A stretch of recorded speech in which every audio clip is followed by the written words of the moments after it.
Tuhan, saudara-saudariku terkasih dalam Tuhan kita Yesus Kristus. Perkenalkan, nama saya Peri Riyadi, saya mahasiswa STAK Abdi Wacana Pontianak, semester 1 Prodi Teologi. Nah, pada hari ini saya akan menyampaikan atau membahas tentang kasih. Apa itu kasih? Tentunya kata kasih ini tidak asing bagi kita sebagai orang-orang Kristen, sebagai orang yang percaya kepada Tuhan Yesus Kristus. Karena kasih merupakan intisari daripada ajaran iman Kristen. Kasih merupakan dasar atau patokan kita sebagai orang-orang Kristen untuk berbuat. Nah, namun kasih seperti apa? Kasih bagaimana yang Tuhan perintahkan kepada kita untuk kita lakukan dalam hidup kita. Dalam Matius pasal 22 ayat 37-40 dikatakan, jawab Yesus kepadanya, kasihilah Tuhan Allahmu dengan segenap hatimu, dengan segenap jiwamu, dan dengan segenap akal budimu. Itulah hukum yang terutama dan yang pertama. Dan hukum yang kedua yang sama dengan itu ialah kasihilah sesama manusia seperti dirimu sendiri.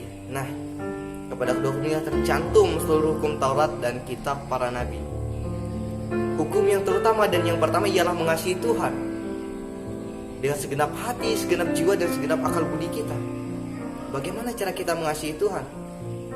Bahkan secara logikanya saja kita tidak pernah bertemu dengan Tuhan. Kita tidak pernah berjumpa dengan Tuhan. Lalu bagaimana cara kita mengasihi Tuhan?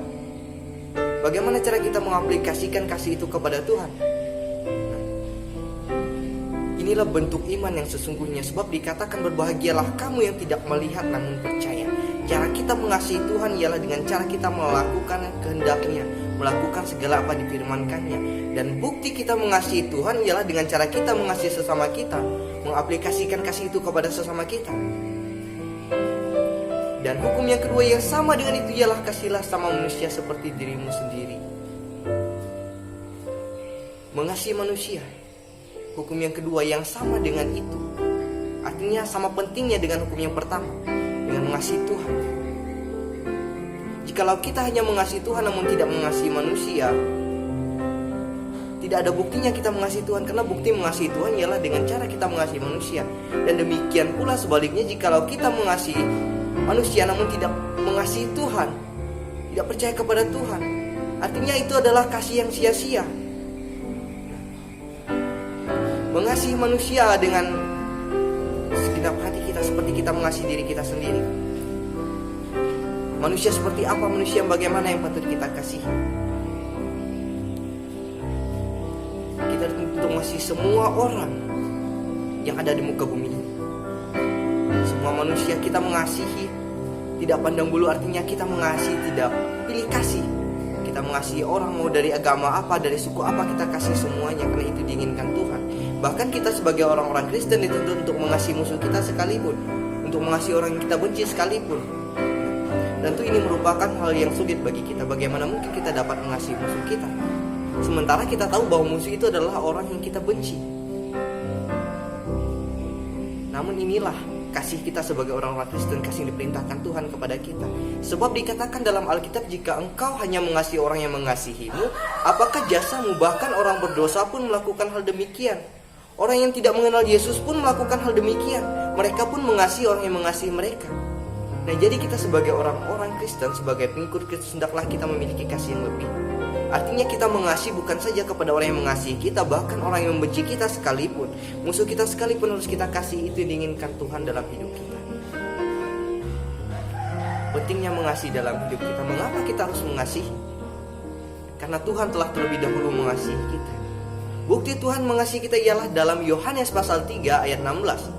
Dikatakan, karena begitu besar kasih Allah akan dunia ini, sehingga Ia telah mengaruniakan anaknya yang tunggal, supaya setiap orang yang percaya kepadanya tidak binasa, melainkan peroleh hidup yang kekal. Dari nas ini kita tahu betapa besar kasih Tuhan kepada kita. Ia rela mengorbankan anaknya yang tunggal untuk menebus dosa kita, supaya kita dapat layak di hadapannya. Ia merelakan anak yang tunggal Yesus Kristus untuk mati di kayu salib sebagai korban penebusan, agar kita layak di hadapannya, agar kita pantas. Nah, jadi bagaimana kita membalas kasih Tuhan itu? Hendaklah kita melakukan firman Tuhan, dan kita mengasihi Tuhan dengan cara kita mengaplikasikan kasih itu kepada sesama kita. Itu diinginkan Tuhan dalam hidup kita. Nah, Sebab dikatakan kasih itu murah hati, kasih itu lemah lembut, kasih itu mengampuni, kasih itu memaafkan. Meskipun dengan musuh kita sekalipun harus kita kasihi, karena itu diinginkan Tuhan. Kasih itu mengampuni, seperti doa yang sering kita panjatkan setiap hari Minggunya, doa Bapa kami. Tuhan Yesus sendiri mengajarkan kepada kita berdoa demikian. Ampuni kami seperti kami mengampuni orang yang bersalah kepada kami. Artinya jikalau kita ingin mendapat pengampunan daripada Tuhan, maka kita harus mengampuni. Jika kita ingin mendapat kasih daripada Tuhan, maka kita pun harus mengasihi. Karena itu diinginkan Tuhan dalam hidup kita. Jadi hendaklah kita menjadi pribadi yang mengasihi Tuhan dengan segenap hati, segenap jiwa, dan segenap akal budi kita. Dan kita mengasihi sesama kita seperti kita mengasihi diri kita sendiri. Karena bukti kita mengasihi Tuhan adalah dengan cara kita mengasihi sesama kita. Amin. Untuk pembahasan pada hari ini, semoga apa yang disampaikan dapat menjadi berkat bagi kita semua. Tuhan Yesus memberkati.